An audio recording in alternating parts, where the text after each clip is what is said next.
আমার পজিশন থেকে আমি সংশ্লিষ্ট যে সকল কর্মকর্তা কর্মচারী যারা দায়িত্বে রয়েছেন তাদেরকে অনুরোধ করব, আপনারা যেই বিভাগে এই সংক্রান্ত দায়িত্বে রয়েছেন, আপনারা যেহেতু একটা সুযোগ পেয়েছেন মানুষের সেবা করার, সেটা সঠিকভাবে পালন করুন, কাজে লাগান। আপনাদের তো বাংলাদেশ সরকার বেতন দিচ্ছে, এই জন্য তথাপিও যদি অতিরিক্ত উৎকোচের আশায় মানুষকে নয় ছয় বোঝানোর চেষ্টা করেন, তাহলে সেটা হবে জাতির সাথে প্রতারণা করা। এটার জন্য আপনাদের একদিন না একদিন জবাব দিতেই হবে, জবাবদিহিতার আওতায় আসতেই হবে। এর জ্বলন্ত উদাহরণ দেখছেনই তো, দেশের বড় বড় মন্ত্রী প্রতিমন্ত্রী লিডাররা জনগণের রক্ত চুষে খেয়ে এখন জেলের ঘানি টানছে। তাহলে কি লাভ প্রতারণা করে? জনগণের টাকায় জনগণের সাথে প্রতারণা করা। এক জীবনে মানুষের কত টাকার দরকার হয়? বেশি তো লাগে না। এই যে ফ্যাসিস্ট সরকারের আইনমন্ত্রীর কথাই ধরুন না কেন, শুনলাম তার নাকি কোনো সন্তান নেই। তাহলে ক্ষমতার প্রভাব খাটিয়ে মানুষের জমি জমা দখল করে কি লাভ হলো?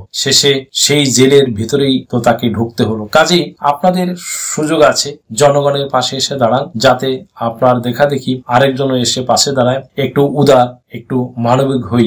সুপ্রিয় দর্শক মন্ডলী, আসসালামু আলাইকুম।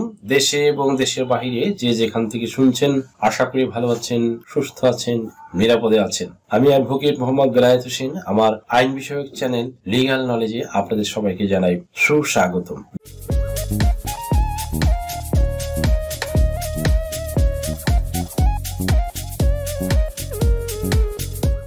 রেকর্ড সংশোধন আর হবে না। কি কারণে হবে না, আর কি কারণে যে তারা এই ভয়ঙ্কর সিদ্ধান্ত নিচ্ছে, সেই বিষয়টি নিয়ে ডিটেইলে ডিসক্রাইব করব আজকের ভিডিওতে। কাজেই সাথে থাকুন। আমাদের দেশের জমি সংক্রান্ত বিষয়ে এই রেকর্ড খতিয়ান নিয়ে অনেক সমস্যার সম্মুখীন হতে হয়। একজনের রেকর্ড আরেকজনের নামে হয়ে যায়, আর আরেকজনের নামে হয়ে যাওয়ার পিছনে অনেক রিজন থাকে। সেটি ইন্টেনশনালি হয়, জরিপ কারকদের ভুলের কারণে হয়, আবার মৃত বাবা মায়ের নামে রেকর্ড খতিয়ান চলে যায়, সন্তানদের নামে হয় না। আবার দেখা গেছে যে জমি ক্রয় করার পরে সেই সম্পত্তির যিনি গ্রহীতা নতুন মালিক, তার নামে রেকর্ড খতিয়ান হওয়ার কথা, বাট সেই খতিয়ান নতুন মালিকের নামে খতিয়ান না হয়ে সেই খতিয়ান হয়ে যায় পূর্ববর্তী মালিক, দ্যাট মিনস যে দাতা মালিক ছিল তার নামে হয়ে যায়। এই সকল সমস্যার কারণে গণপ্রজাতন্ত্রী বাংলাদেশ সরকারের ভূমি মন্ত্রণালয় কর্তৃক একটি পরিপত্র কিন্তু জারি করেছে, যে কোন কোন ভুলের কারণে কিন্তু প্রজ্ঞাপন জারি হয়েছে, যে কোন কোন ভুলের জন্য বিজ্ঞ আদালতে মোকদ্দমা করা লাগবে না।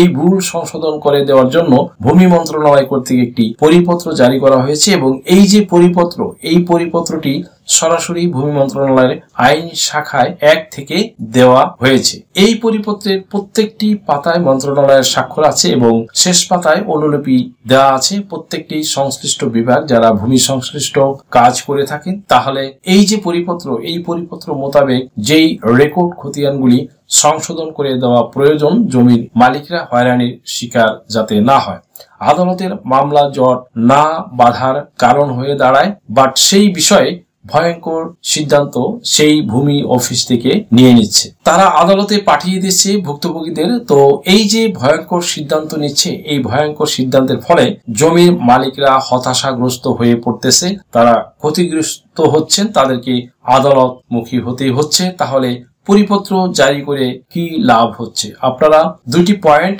সবসময় মনে রাখবেন, যেই দুইটি পয়েন্ট আমি আপনাদের জ্ঞাতার্থে উল্লেখ করতেছি, আলোচনা করতেছি, যে পরিপত্রে যেই কথাটি লেখা হয়েছে, আপনারা প্রয়োজনে পরিপত্র সংগ্রহ করে নিয়ে আপনারা এসিল্যান্ড অফিসে গিয়ে তাদেরকে দেখাবেন যে এই পরিপত্র জারি করার কি অর্থ থাকতে পারে। তাহলে এখানে স্টেট একদম স্পষ্টভাবে যে কথাটি লেখা হয়েছে, তার মধ্যে দেখেন বলা হয়েছে যে ভূমি মন্ত্রণালয় আইন শাখা থেকে যে পরিপত্রটি জারি করা হয়েছে, সেই পরিপত্রে লেখা আছে, the state acquisition and tenancy act 1950 এর সেকশন 144 মোতাবেক ভূমি মন্ত্রণালয়াধীন দায়িত্বপ্রাপ্ত ভূমি রেকর্ড জরিপ অধিদপ্তর কর্তৃক এই বিভিন্ন জেলায় জরিপ কার্যক্রমের মাধ্যমে ভূমি রেকর্ড করা হয়। পরবর্তীতে খতিয়ানের কতিপয় ভুল সংশোধন করার জন্য জরিপ পরবর্তীকালে সেবা গ্রহীতাদের খতিয়ানে এই ধরনের ভুল যুক্তিসঙ্গত সময়ের মধ্যে সংশোধন সেবা দিতে সরকার বদ্ধপরিকর। যখন একটি রেকর্ড খতিয়ান সম্পূর্ণভাবে প্রিন্ট আউট হয়ে যায়, প্রিন্ট আউট হওয়ার পরে যে ভুলগুলি ধরা পড়ে, সেই ভুলগুলি কিন্তু সরকারের উপর বর্তায় সেটি সংশোধন করে দেওয়ার জন্য কোনো সরকারের সংশ্লিষ্ট বিভাগে যারা কাজ করেন, যারা কর্মকর্তা হিসেবে, তাদের কথাই কিন্তু এখানে বলা হয়েছে। আইন ও বিধি মোতাবেক ক্ষমতা বা দায়িত্বপ্রাপ্ত এবং মন্ত্রণালয়ের পরিপত্র মূলে নির্দেশিত হওয়া সত্ত্বেও কোনো কোনো ক্ষেত্রে তৎসংশ্লিষ্ট বিষয় সুস্পষ্ট ধারণা না থাকায় সর্বশেষ জরিপে প্রস্তুত চূড়ান্তভাবে প্রকাশিত স্বত্বলিপি বা খতিয়ানের ভুল সংশোধনের বিষয়ে সহকারী কমিশনার ভূমিগণ সংশোধনের বিষয়ে সহকারী কমিশনার ভূমিগণ কর্তৃক জনগণকে প্রার্থিত প্রতিকার প্রদান করা হচ্ছে না, এই মর্মে পরিলক্ষিত হয়েছে। তার মানে কি বলা হয়েছে যে পরিপত্র দেওয়ার পরও সংশ্লিষ্ট বিভাগ যে কার্যক্রমগুলো করতেছে না, সেটি কিন্তু মন্ত্রণালয় বুঝতে পারছে যে সেটি করতেছে না। তারা খতিয়ানের করণিক ভুল, প্রতারণামূলক অন্তর্ভুক্তি, যথার্থ ভুল সংশোধনের বিষয়ে আইন ও বিধিমালায় উল্লেখিত বিধি এবং জারিকৃত পরিপত্রের নির্দেশনা যথাযথভাবে অনুসরণের স্বার্থে মাঠ পর্যায়ে কর্মকর্তাগণের এই বিষয়ে সচেষ্ট হওয়ার জন্য পাশাপাশি ধারণা সুস্পষ্ট ও সমরূপতা একান্ত প্রয়োজন। তার মানে তাদেরকে আরেকটু সতর্ক করে দেওয়া হচ্ছে যে এই ভুলগুলি 100% কোনো জমির মালিকদের যে রেকর্ডগুলি ভুল হবে সেটি তাদের পক্ষে যে সহকারী কমিশনার ভূমি তার নিজের পক্ষেই করে দেওয়া সম্ভব, তাকে ক্ষমতা দেওয়া হয়েছে, তার কিন্তু করার কথা এটা পরিলক্ষিত হয়েছে। খোদ মন্ত্রণালয় কর্তৃক পরিলক্ষিত হয়েছে এই বিষয়গুলো। মন্ত্রণালয় কর্তৃক বুঝতে পেরেছে যে এই ভুলগুলি তারা সংশোধন করে দিচ্ছে না, যার কারণে কিন্তু আবার বলা হচ্ছে যে মাঠ পর্যায়ে যে কর্মকর্তারা আছে তাদেরকে সচেষ্ট হওয়ার পাশাপাশি তারা সংশোধন করে দিচ্ছে না, যার কারণে কিন্তু আবার বলা হচ্ছে যে মাঠ পর্যায়ে যে কর্মকর্তারা আছে তাদেরকে সচেষ্ট হওয়ার পাশাপাশি ধারণা ও সুস্পষ্ট সমরূপতা একান্তভাবে প্রয়োজন। তা আমরা যে করণিক ভুলগুলি নিয়ে আগে আলোচনা করেছি, ইতিপূর্বে অনেক ভিডিও করেছি এই সংক্রান্ত, আপনারা সেখানে দেখবেন। কিন্তু আমি আজকে যেই ভুলটা নিয়ে কথা বলবো সেই ভুলটা তারা সংশোধন করে দিতে চায় না। সুপ্রিয় দর্শক মণ্ডলী, সরাসরি এসি ল্যান্ড এবং তার আশেপাশে যারা থাকে তারা সরাসরি আদালতে বিষয়গুলো পাঠিয়ে দেয়। তাহলে এই পরিপত্র জারি করার অর্থ কি থাকতে পারে আপনাদের জ্ঞাতার্থে বলছি। এখানে আপনারা যদি দেখেন যে 3 পাতায় যে ভূমির রেকর্ড সংশোধনের যে পরিপত্রটি, the state acquisition and tenancy act 1950 যে ভূমি আইন শাখা অ্যাক্ট থেকে যে পরিপত্রটি জারি করা হয়েছে, সেখানে স্পষ্ট করে প্রকৃত ভুল এবং যথার্থ ভুল। আমি এই ভুলটি কিন্তু আমাদের সমাজে যে সকল জমির মালিকানা রেকর্ড খতিয়ান নিয়ে ভুক্তভোগী তাদের জন্য প্রযোজ্য। এখানে বলা হয়েছে যে যথার্থ ভুল এবং প্রকৃত ভুল, এই ভুলগুলি কিন্তু সরাসরি এসি ল্যান্ড অফিস থেকে সংশোধন করে দিতে পারে। এখানে বলা হয়েছে প্রকৃত ভুল বা যথার্থ ভুল বলতে সেই ধরনের ভুলকে বোঝায় জরিপের সময়। একটি হলো ইচ্ছাকৃত ভুল আর একটি হলো অনিচ্ছাকৃত ভুল। জরিপের সময় খতিয়ানের কোনরূপ উদ্দেশ্য ছাড়া সরল বিশ্বাসে এটি করা হয়েছে। এই ভুল এতই দৃশ্যমান যে সংশোধন ছাড়াই মালিকানা সুস্পষ্ট হয় এবং স্বার্থ বিরোধীর মালিকানা সত্ত্বের কোনো ক্ষতি হয় না। তার মানে কি, যেই ভুলগুলো হলো মালিকানার সত্ত্বের কোনো ঘাটতি হবে না, মালিকানা সত্ত্ব বিলুপ্ত হবে না। কারণ হলো আমার নামে রেকর্ড হওয়ার কথা, আমি জমির নতুন মালিকানা পেয়েছি, আমার নামে নামজারি আছে, কিন্তু সেই রেকর্ডটা আমার পূর্বের মালিক যার কাছ থেকে জমি ক্রয় করেছি তার নামে হয়ে গেছে। তার মানে এটা তো সংশোধন করে দিতে পারেন, কারণ জমির মালিক তো এখন আমি সরকারের নিয়ম নীতি মেনে, সামাজিক রীতিনীতি মেনে, সরকারের যে আইন শর্তাবলী, সরকারি যে সার্ভিস সব দিয়ে আমি জমিটি ক্রয় করেছি এবং আমি নামজারি করে নিয়েছি। মাঝখান থেকে সেটেলমেন্ট থেকে যে জরিপ কারকগণ আসছে, ভুল করে তারা আমার সেই দাতার নামে রেকর্ডটি হয়ে গেছে বা করে ফেলেছে। তাদেরকে এটা তো এসি ল্যান্ড আমার কাগজপত্র দেখে, দলিল দেখে, সবকিছু দেখে কিন্তু এসি ল্যান্ড নিজেই এটা সংশোধন করে দিতে পারে। সেই কথাটি কিন্তু এখানে বলা হচ্ছে আপনাদেরকে সচেতন করার জন্য। কিন্তু বলছি এটা কিন্তু আপনাদের বিষয়টা উল্লেখ করে এসি ল্যান্ডের সাথে কথা বলে সুরাহা করতে হবে। এসি ল্যান্ডকে বলতে হবে কেন আপনি বিষয়গুলি দিবেন না, প্রকৃত এবং যথার্থ ভুল আপনার সংশোধন করার কথা, এটি নিয়ে আদালতে কেন যেতে হবে আদালতে? একটা পরিপত্র তো মূল্য আছে, মন্ত্রণালয় কর্তৃক স্বাক্ষরিত, এই বিষয়টা বুঝতে হবে। তাহলে এখানে কি বলা হয়েছে যে পিতার মৃত্যুর কারণে জরিপকালে সন্তানদের নামে সম্পত্তির রেকর্ড হওয়ার কথা থাকলেও পিতার নামেই রেকর্ড হয়ে গেছে। আমি যে কথা আগে বলেছি যে পিতা মাতা মৃত্যুর পরে যে অবিভক্ত সম্পত্তি, সেই সম্পত্তি আপোষ বন্টনামা দলিল করে সন্তানরা একক মালিকানা অর্জন করেছে, তাদের নামে রেকর্ড হওয়ার কথা, কিন্তু সেটি মৃত বাবা মায়ের নামে হয়েছে। সে কাগজপত্র দেখলেই, মৃত্যু সনদপত্র বা সার্টিফিকেট দেখেন আর ওয়ারিশ কায়েম সনদ এইটা দেখেই কিন্তু আপনি সেটা করে দিতে পারেন, কিন্তু আপনি করে দিচ্ছেন না। 2 নম্বর হলো যে অবৈধভাবে অর্জিত মালিকের নামে, মানে অবৈধভাবে অর্জিত মালিকের নামে জরিপকালে চূড়ান্ত রেকর্ড না হয়ে বৈধভাবে অর্জিত, মানে আমি সম্পত্তি ক্রয় করেছি, সেই সম্পত্তির রেকর্ড খতিয়ান আমার নামে হচ্ছে না, পূর্বের মালিকের নামে হয়ে গেল। তো পূর্বের মালিকের নামে হয়ে গেলে সেটিও তো আমার কাগজপত্র দেখে সেই দাতার কাছ থেকে সেই সম্পত্তিটা আমার নামে রেকর্ডটা তিনি সংশোধন করে দিতে পারেন। নামজারির মাধ্যমে তো রেকর্ডটা সরাসরি সংশোধন করে দিতে পারেন, বাট সেটা তিনি দিচ্ছেন না। 3 নম্বরে হচ্ছে অর্পিত সম্পত্তির বিষয়ক বিলুপ্ত। খ তফসিলের জমি অর্পিত সম্পত্তি হিসাবে এটা বিলুপ্ত হয়ে গেছে, বাট অর্পিত সম্পত্তি হিসাবে আবার সেটিকে রেকর্ড করে দিচ্ছে, এটাও কিন্তু সংশোধন করে দিতে পারে।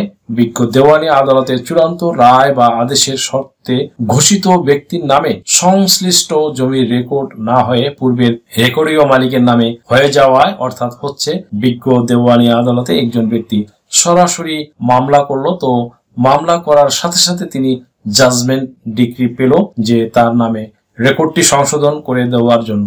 সেই রেকর্ডটি আবার তার নামে রেকর্ড না হয়ে পূর্ববর্তী মালিকের নামে রেকর্ড করে দিচ্ছে। এই যে দেখেন, বিজ্ঞ দেওয়ানি আদালতের চূড়ান্ত বা আদেশের সত্য ঘোষিত ব্যক্তির নামে রেকর্ড না হয়ে সংশ্লিষ্ট জমি সেই পূর্বের মালিকের নামে আবার রেকর্ড হয়ে গেল। এইগুলি কিন্তু সরাসরি তিনি কাগজপত্র এবং আদালতের রায় দেখে, জাজমেন্ট দেখে তিনি কিন্তু এটা সংশোধন করে দিতে পারেন। তারপরে বিজ্ঞ দেওয়ানি আদালতের চূড়ান্ত রায় আদেশের ঘোষিত নামে সংশ্লিষ্ট জমি রেকর্ড না হয়ে সরকারের নামে রেকর্ড হয়ে গেছে। সরকার তো জমি ক্রয় করে নাই, সরকার অধিগ্রহণও করে নাই, কোনো কিছু করে নাই, তাহলে এই সম্পত্তিটা তো সরকারের নামে যাওয়ার কথা নয়, এটি কিন্তু করে দিতে হবে। না হলে এটা জনগণ, দ্যাট মিনস যার সম্পত্তি তার নামে দিবে, কিন্তু সরকারের নামে করে দিতে এখানে কি করতেছে, তারা বলছে আপনি মামলা করে আসেন, মামলা করার পরে বিজ্ঞ আদালতে মামলা করবে, সেই জাজমেন্ট আসবে, সেই জাজমেন্ট নিয়ে আবার নামজারির জন্য আবেদন করবে, আবেদন করার পরে এসসি ল্যান্ড সেটাকে স্টপ করে রাখবে, এসসি ল্যান্ড সেটাকে আবার দেখে শুনে ডিসি সাহেবের কাছে পাঠাবে, ডিসি সাহেব দেখে শুনে ডিসি সাহেবের সেটাকে অবমুক্ত করবে, করার পরে তার কাছে যাবে। তারপরে যদি সন্তোষজনক মনে করাতে পারে কেন এত সমস্যা, এই সমস্যাটা তো এরকম হওয়ার কথা না, যেহেতু জমি আমার, আদালত আমাকে জাজমেন্ট দিয়ে দিছে, আদালতের জাজমেন্ট যদি কোনো কাজ করতে হয় সেটা আপনি এসসি ল্যান্ড আপনি করবেন, এটা তো যার জমি সে করবে না। আপনার অফিসিয়াল যদি কোনো কার্যক্রম করার প্রয়োজন থাকে সেটি আপনি করবেন, এবং যে ডেট দেবেন সেই ডেটের ভিতরে আপনি ডিসি মহোদয়ের কাছ থেকে সেটি করে এনে আপনি জনগণকে সুন্দরভাবে বুঝিয়ে দিবেন, সেবা দিবেন, কিন্তু সেটি দেওয়া হচ্ছে না। এটি হচ্ছে সবচাইতে দুঃখজনক বিষয়। তারপরে সরকার কর্তৃক স্থায়ী বন্দোবস্ত দেয়া খাস জমি সংশ্লিষ্ট ব্যক্তির নামে রেকর্ড না হয়ে সরকারের নামে রেকর্ড হয়ে যাচ্ছে।